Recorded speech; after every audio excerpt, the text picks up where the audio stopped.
Bonjour tout le monde, j'espère que vous allez bien, spécialement mes étudiants du collège Fakir Corée. Vous me manquez beaucoup et j'espère que vous êtes en très bonne santé, vous et vos familles. Alors pour faire suite à nos cours, je vais commencer par un petit rappel sur le schéma narratif.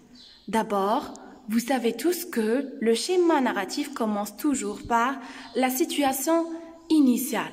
Et donc c'est là où nous décrivons le temps, le lieu et les personnages. C'est la situation caractérisée par le calme.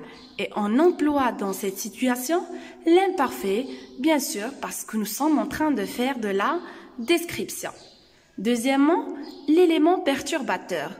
Alors l'élément perturbateur, c'est le problème qui vient casser le calme ou bien briser le calme que nous avions dans la situation initiale. Le temps qu'on utilise dans l'élément perturbateur, c'est le passé simple. Ensuite, les péripéties qui représentent les événements qui font, bien sûr, avancer l'histoire. Ensuite, le dénouement. Dénouement, ça veut dire la solution au problème. Et finalement, la chute finale qui représente une fin inattendue. Alors, c'était un rappel du schéma narratif. Et aujourd'hui, donc, nous allons travailler ensemble les péripéties dans le texte La nuit des vampires, page 149. Voici donc notre texte. D'abord, il faut savoir que le genre de ce texte est un récit dialogué. Et donc, qu'est-ce que ça veut dire un récit dialogué? Récit dialogué se compose de deux mots. Récit, ça veut dire une histoire, et dialogué, donc le mot qu'on peut prendre de dialoguer, c'est le mot dialogue tout simplement. Et donc, récit dialogué, ça veut dire une histoire où figure un dialogue. D'abord, le titre de ce texte est La nuit des vampires. Son nouvelliste, c'est Johann Elsch. Rappelez-vous que le nouvelliste, c'est le rédacteur, ou bien l'auteur, ou bien l'écrivain d'une nouvelle. Et la nouvelle, c'est une histoire courte tout simplement. Donc le nouvelliste s'appelle Johann Elsch.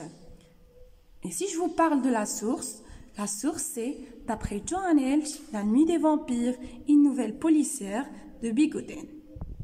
Sur la première image, on peut voir le corps d'une personne jetée par terre.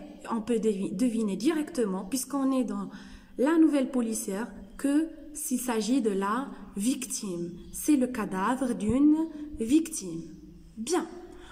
Ensuite, sur la deuxième image, on voit un périmètre ou bien une scène de crime. Et rappelez-vous que la scène de crime, c'est le lieu où a été effectué un crime. Finalement, on peut deviner que celui-ci, c'est un vampire. Pourquoi? Parce que derrière lui, il y a le brouillard et des chauves-souris qui volent. Donc, c'est clair qu'il s'agit d'un vampire. Dans la dernière partie de La nuit des vampires, nous avons vu que l'élément perturbateur était l'assassinat d'Alfred. Donc ça veut dire que Alfred a été tué ou bien a été assassiné par un criminel. Question. Maintenant la question que je vous pose. Après la mort d'Alfred, quelle décision était prise par la police? Alors essayez d'arrêter la vidéo le temps que vous réfléchissez bien comme il faut et ensuite vous pouvez la reprendre. La réponse est qu'ils ont décidé de mener une enquête pour trouver le criminel. Et donc, c'est là où va commencer l'ensemble des événements qui ont pour but de trouver la solution. Et donc, c'est là où va commencer ce qu'on appelle les péripéties. Maintenant, s'il vous plaît, lisez bien comme il le faut le texte et essayez de répondre aux questions. Vous pouvez arrêter encore une fois la vidéo, répondez aux questions et ensuite on va répondre ensemble. Alors, les personnages principaux, bien sûr, de ce texte sont Justin, Gary, la femme d'Alfred et un vampire. Justin et Gary ont commencé l'enquête pour chercher le coupable de la mort de Alfred. Alors, où se passe l'action? Dans la maison de la victime. À quel temps se déroule? 2 minutes plus tard après l'incident. L'incident qui était la mort de Alfred. Comment Gary a-t-il su l'adresse de la femme? Grâce à son portefeuille.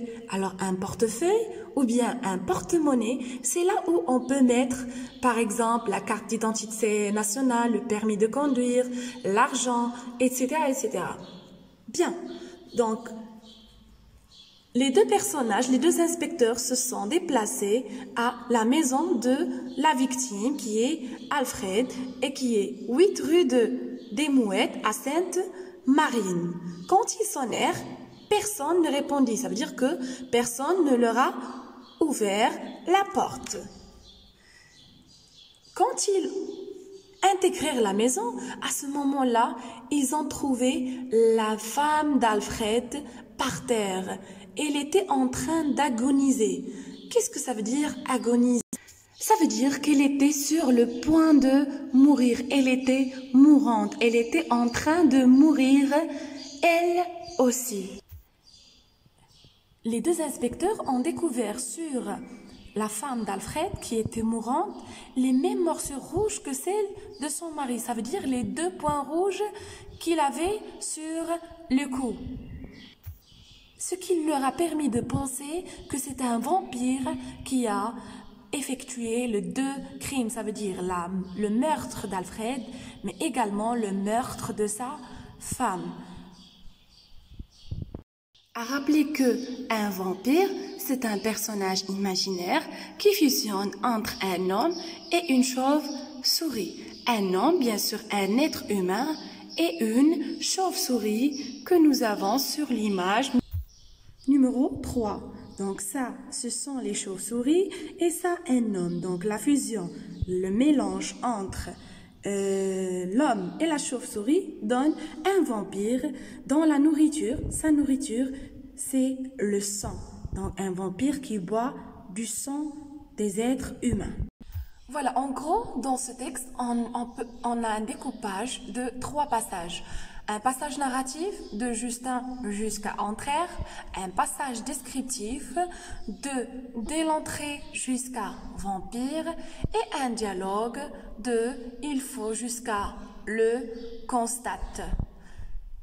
C'est pourquoi nous avons utilisé le passé simple, l'imparfait et donc de manière générale les temps de récit. Enfin, dans ce texte, il y a beaucoup d'actions. Il y a plusieurs actions, ce qu'on appelle les péripéties. Et donc, de quoi se caractérise cette étape? Donc, les actions et la découverte progressive du criminel. Ça veut dire qu'on découvre pas à pas le criminel grâce aux indices ou bien grâce aux preuves retrouvées sur la scène de crime ou autre. Comme par exemple dans notre texte La nuit des vampires, donc il y avait le déplacement des inspecteurs à la maison de la victime, ça c'est une première action. Deuxièmement, ils trouvent sa femme morte aussi de la même manière, ça veut dire ils trouvèrent une deuxième victime, ça c'est une deuxième action. Ils prétendent que c'est un vampire, c'est-à-dire ils pensent et ils croient que c'est un vampire qui a effectué ce deuxième crime. Donc voilà, donc l'idée c'est de vous dire que dans les péripéties, il y a un rebondissement des actions, il y a plusieurs actions employées pour trouver le criminel ou bien le coupable du crime. En résumé, la synthèse, c'est que les péripéties représentent une suite d'actions employées pour trouver le coupable. Ça veut dire un ensemble d'actions mises en place pour trouver le criminel. C'est la suite des traces des criminels, c'est la collecte des indices pour trouver le coupable ou bien le criminel ou bien l'assassin. Les temps utilisés dans les péripéties sont les temps de récit. Ça veut dire quoi? Le passé simple, s'il s'agit de des actions courtes ou bien des actions successives, et bien sûr les autres valeurs que nous avons vues ensemble. L'imparfait pour décrire, par exemple le lieu de crime quand les deux inspecteurs ont retrouvé le corps de la deuxième victime. Le présent de la narration également plus que parfait. Donc tout ça représente, tous ces temps-là représentent les temps de récit que nous pouvons employer dans les péripéties. Et ça dépend toujours, comme je vous ai dit, de l'accent. Est-ce que l'accent est long? Est-ce qu'il est courte? Et bien sûr, des différentes valeurs que nous avons déjà vues ensemble. Je retiens, les péripéties sont des rebondissements qui surgissent au cours d'une histoire. Dans une nouvelle policière, elles permettent de maintenir le suspense.